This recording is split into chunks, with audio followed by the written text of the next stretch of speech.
Hola mundo, ¿cómo están? Vamos a comenzar este programa con Paola Holguín. Ella es senadora de Colombia por el Centro Democrático y hay mucho que conversar, no solo sobre lo que ocurre en el territorio vecino, en el neogranadino, sino también, como siempre, tiene punto de partida el conflicto en la región, en Cuba, en Venezuela. ¿Cómo está, senadora? Buenas noches.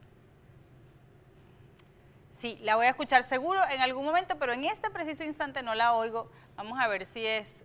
Buenas Ahora noches, sí, ahora sí. doctora Carla. Un saludo para usted y para todos los que nos ven a esta hora. Muchísimas gracias por aceptar esta invitación. Voy a empezar por esto que va a ocurrir el 21 de noviembre, si me lo permite, porque la verdad es que algunos ni siquiera se explican cómo la Unión Europea asiste como observador. Hay partidos dentro de la propia Europa que decidieron no plegarse a esa misión técnica. Hay otros que la defienden justo por ser técnica y porque creen que de encontrar irregularidades, que seguro eso es lo que va a pasar, las van a reportar y eso va a terminar de deslegitimar al régimen de Maduro.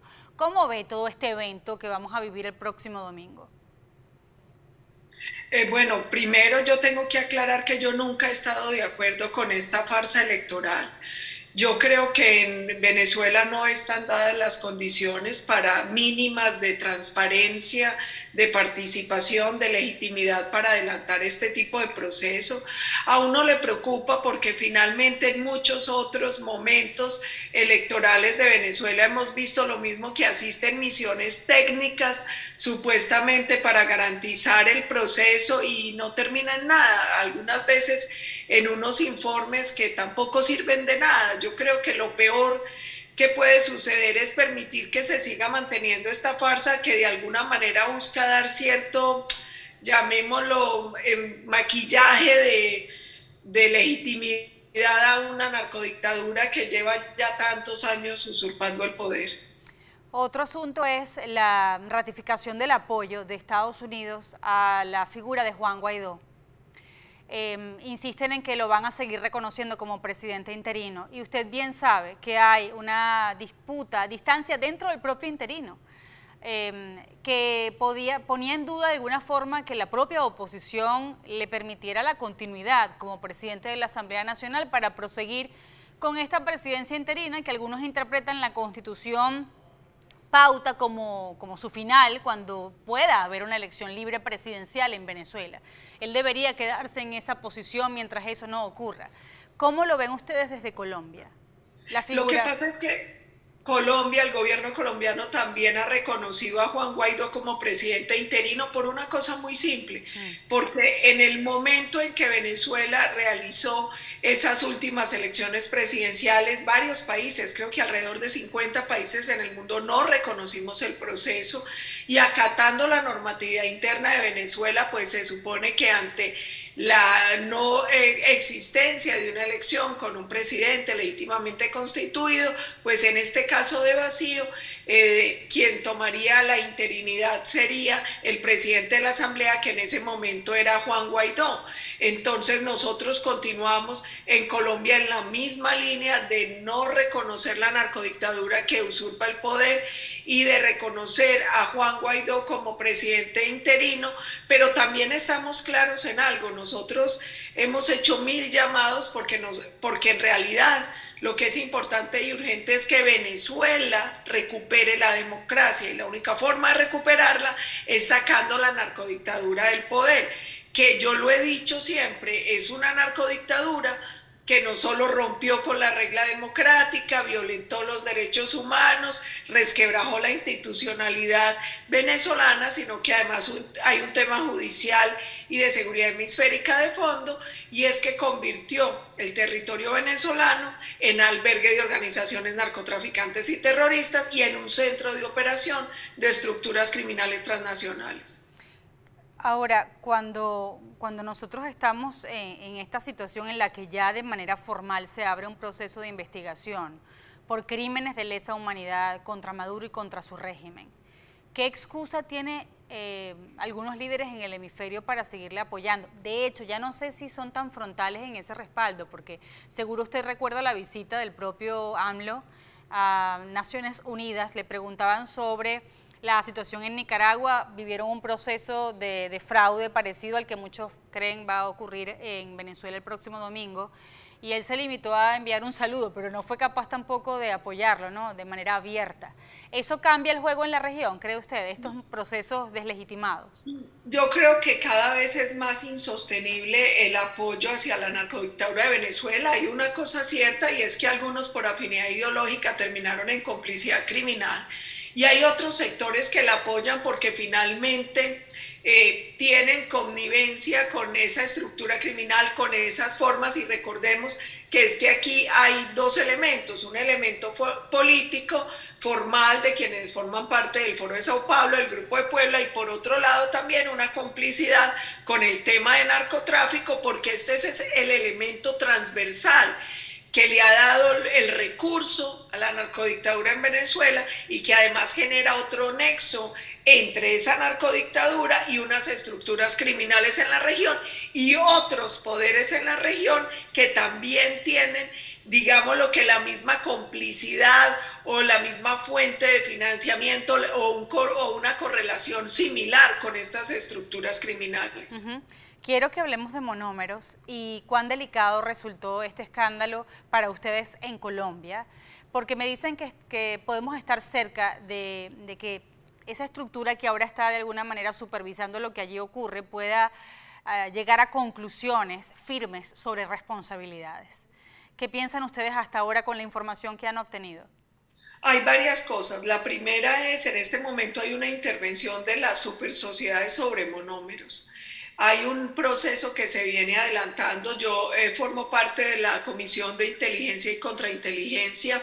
Esta semana se radicó un debate de control político sobre el tema de monómeros. También tengo que ser clara que esta comisión es una comisión reservada. Cuando se dé el debate, la información tiene un tema de confidencialidad. Sin embargo, yo me atrevería a decir que hay varios temas detrás de monómeros. Uno que no podemos dejar de reconocer es que en Colombia hay una dependencia importante de insumos y agroquímicos de esa empresa.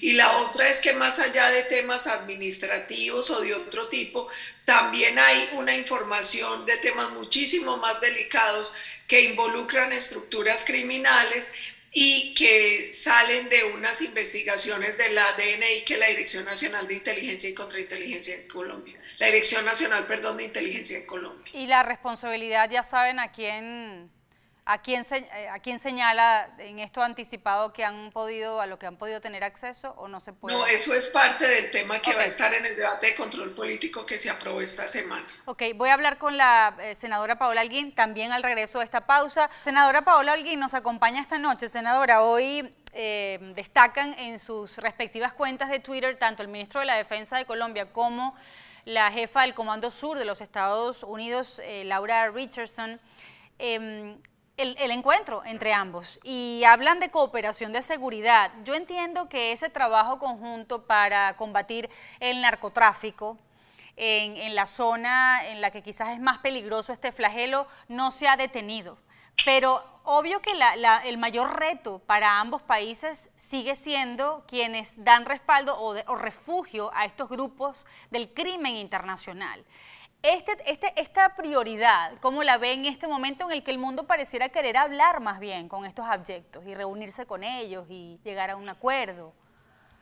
Varias cosas. La primera es que la cooperación entre Estados Unidos y Colombia ha sido una cooperación a lo largo de los años muy importante en todo el tema de combate a organizaciones terroristas y narcotráfico. Varias cosas han cambiado. Una, que ya el epicentro de operaciones de estructuras narcotraficantes como la FARC pasó de territorio colombiano a territorio venezolano. Antes, Venezuela era un país que brindaba cierto apoyo a las estructuras criminales colombianas. Lo cierto es que hoy no es solo apoyo. Hoy estructuras como el ELN, como la FARC, como otras estructuras de narcotráfico, por ejemplo de carteles mexicanos, tienen una presencia muy fuerte y podríamos decir casi que un centro de operaciones desde Venezuela.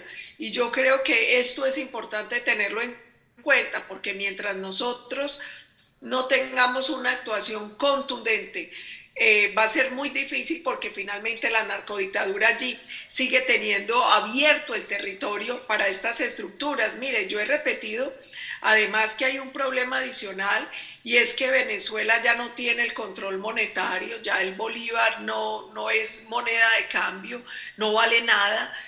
Hoy sí lo que circulan son dólares, euros y pesos colombianos, sobre todo dólares, y eso hace que también sea un país que facilita el tema de lavado de activos, porque no existe en realidad un verdadero control sobre el tema de la moneda. ¿A qué se refiere con esa estrategia más contundente, senadora?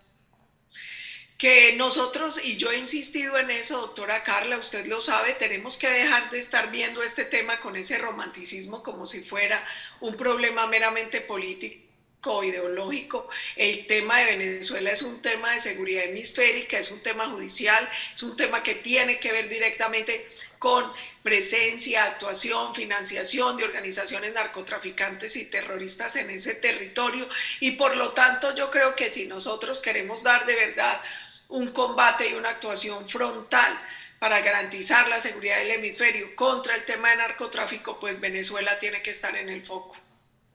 Ahora, es muy complicado cuando la población de nuestros países ve cómo en Nicaragua hay un fraude, cómo el propio Ortega saca del camino a 40 opositores.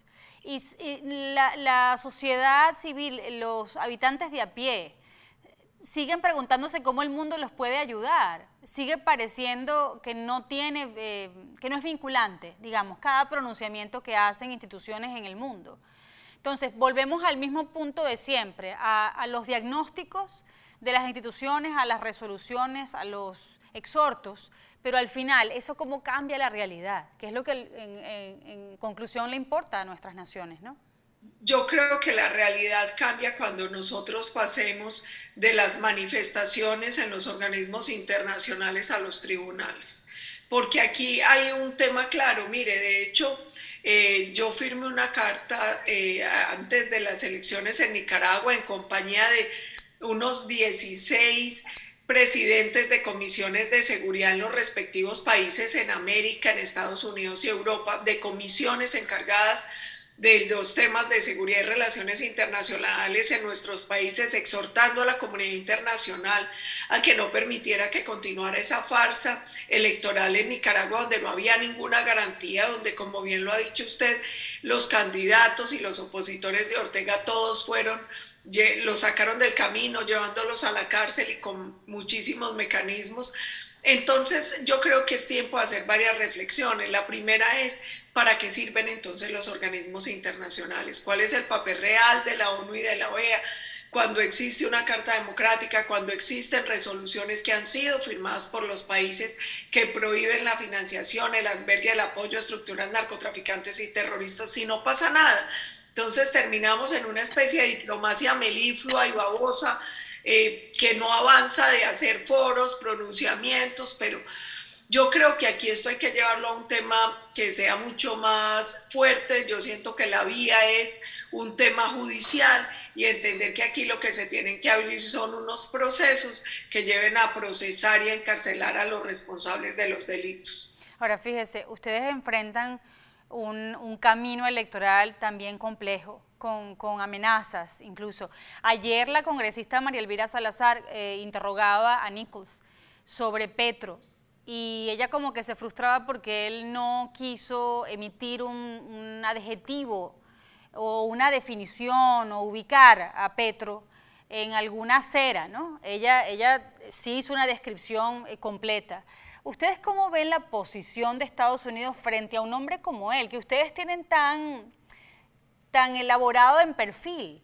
¿Saben quién es y qué pretende? A uno le preocupa mucho, y es que a veces con el tema de la no injerencia y la soberanía, que es un principio muy importante que se debe respetar, se puede terminar en la complicidad.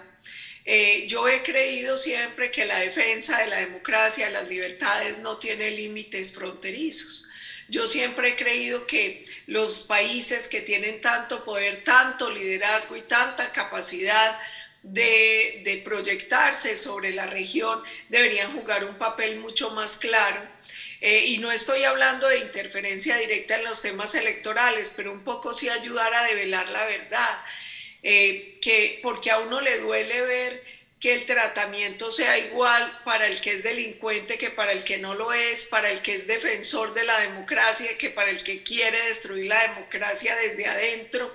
Y yo siento que ese exceso de buenas formas finalmente a lo que ha llevado es que en muchos casos nuestros países pierdan la democracia. Y mire, Carla, la democracia es muy fácil perderla, pero es muy difícil recuperarla.